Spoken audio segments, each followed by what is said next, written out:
All right, Justin, people already fighting Nevada's unemployment agency for benefits might have a second battle on their hands soon with the IRS. 13 Chief Investigator Darcy Spears explains the tax mess that's already starting to show up for many Nevadans and what you can do to fix it.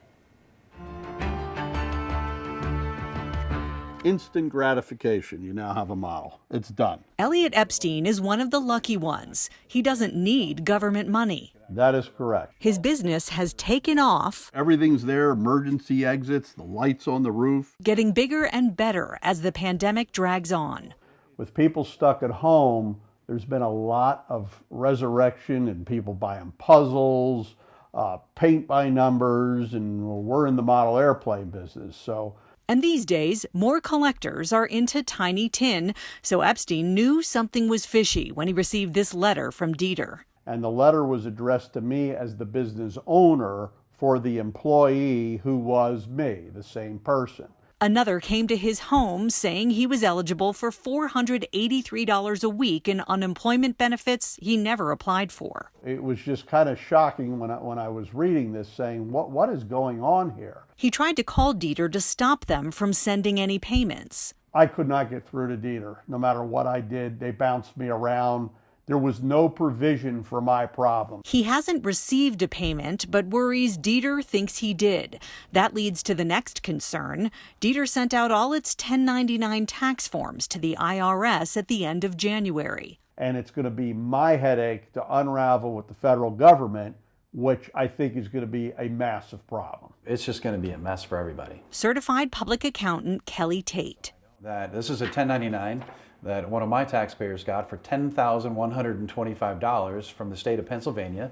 They don't live in Pennsylvania, haven't lived there for years, and now they've got $10,000 they're supposed to report on their personal income tax return. I mean, there's certainly potential for muddy water. As you know, a lot of people fell victim to these unemployment scams, and so when the scammers receive money in the victim's name, the IRS doesn't know the difference up front. That worries Melissa Fish. She manages her husband's Henderson medical practice, Green Valley Fertility Partners. I'm going to have to do extra steps that I shouldn't have to take.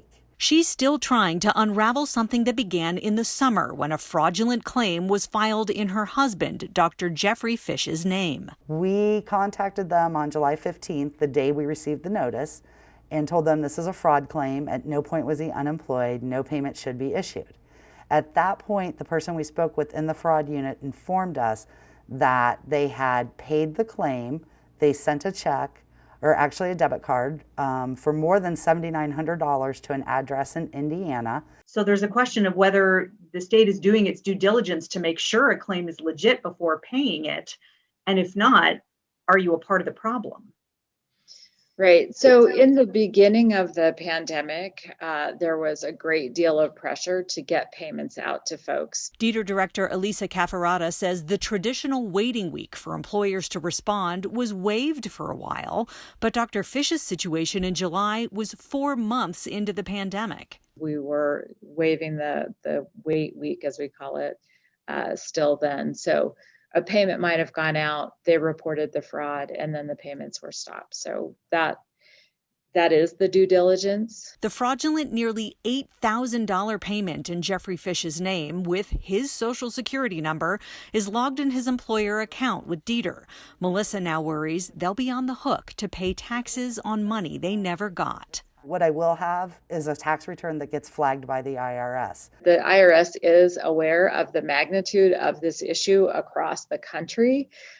So how many of these they will pursue, I really don't know. The IRS says don't expect anything to be different. That's taxable and needs to be reported. So the individual is now going to have to go back to the state and get the state to file a corrected 1099-G to show to the IRS that they didn't actually receive that money. Easier said than done, acknowledges Cafferata. Because of the level of fraud, there'll be a huge number of folks who need corrected 1099. So it's going to take us some time to get through those. And as always, we're balancing our priorities. And bottom line is that, yes, the IRS is telling you to go back to the state, but the state is going to say this is not going to be easy and it's not going to be quick. Yes. That's the bottom line.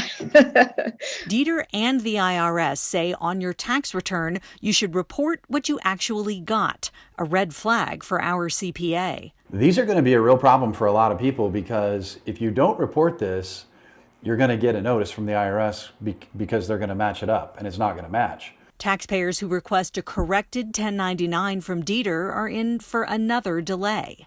We do have to investigate those as well, so it will take some time. During that time, victims can file a fraud report on Dieter's website and print out a form to send to the IRS with their tax return.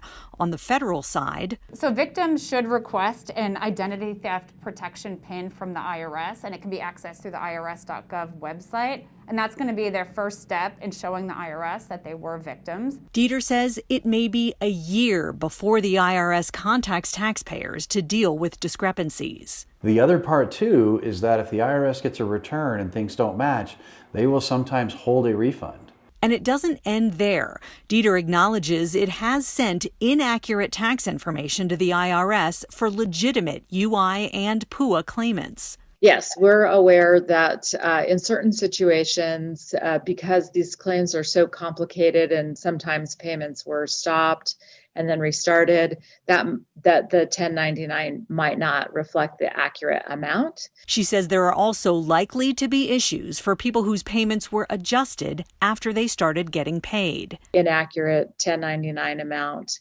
And also if there was an overpayment reflected, people may have paid us back and that might not be reflected in their 1099. It's a state problem. This is incompetence. Elliot Epstein And these kind of things just tend to not clear up easy. and Melissa Fish Dieter compromised me. are bracing for the battle ahead. Congress is currently considering a bill that would exempt the first $10,200 in unemployment benefits from income tax in 2020, but any action on that will likely come too little, too late. In the meantime, we've got links to help and resources through Dieter and the IRS on our website. Just go to ktnv.com and click on this story. Darcy Spears, 13 Investigates.